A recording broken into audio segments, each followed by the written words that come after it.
हाँ, तो फिर अब है तुम्हारा explanation of melting by molecular model, ठीक है।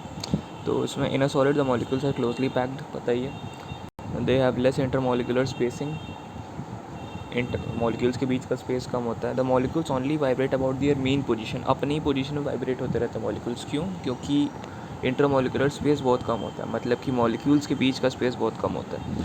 They have strong molecular forces of attraction, बहुत ज़्यादा फोर्स ऑफ अट्रैक्शन होता है मॉलिक्यूल्स के बीच में। अच्छा, एक minute. So they have a very little kinetic energy, kinetic energy बहुत कम होता है, इसीलिए मॉलिक्यूल्स बस अपनी जगह पे कम इंटेंसिटी से वाइब्रेट करते रहता है, ठीक है। और फिर on heating a solid the kinetic energy of molecules increases due to which they begin to vibrate more violently. तो इसमें जब हीट एनर्जी देते हैं तो मॉलिक्यूल्स का काइनेटिक एनर्जी बढ़ जाता है। देखो, पहले मॉलिक्यूल्स बस अपने जगह पे वाइब्रेट कर रहा है, ठीक है, वो भी कम इंटेंसिटी से। जब हम लोग हीट करेंगे किसी सॉलिड को, तो वो मॉलिक्यूल्स थोड़ा और तेज़ी से, थोड़ा और इंटेंसिटी से वाइब्रेट करने लगेगा, ठीक है।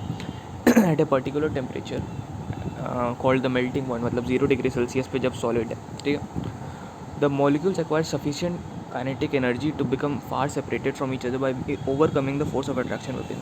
सुनो, जब 0 डिग्री सेल्सियस पे आ जाता है, तो उसके बाद जब और हीट एनर्जी सप्लाई करते हैं, तो फिर जो काइनेटिक एनर्जी होता है, ठीक है, मॉलिक्यूल्स के बीच का, मॉलिक्यूल्स का जो मॉलिक्यूल्स के बीच का नहीं, मॉलिक्यूल्स का जो काइनेटिक एनर्जी होता है, वो इतना ज़्यादा हो जाता है कि मतलब काइनेटिक एनर्जी अपने बीच बहुत ज़्यादा हो जाता है, और मॉलिक्यूल्स बहुत ज़्यादा मतलब वाइब्रेट करने लगता है, और वाइब्रेट नहीं, अब मूव करने लगता है, ठीक है, एक दूसरे को धक्का देने लगता है और मूवमेंट होने लगता है मॉलिक्यूल्स के बीच, ठीक है।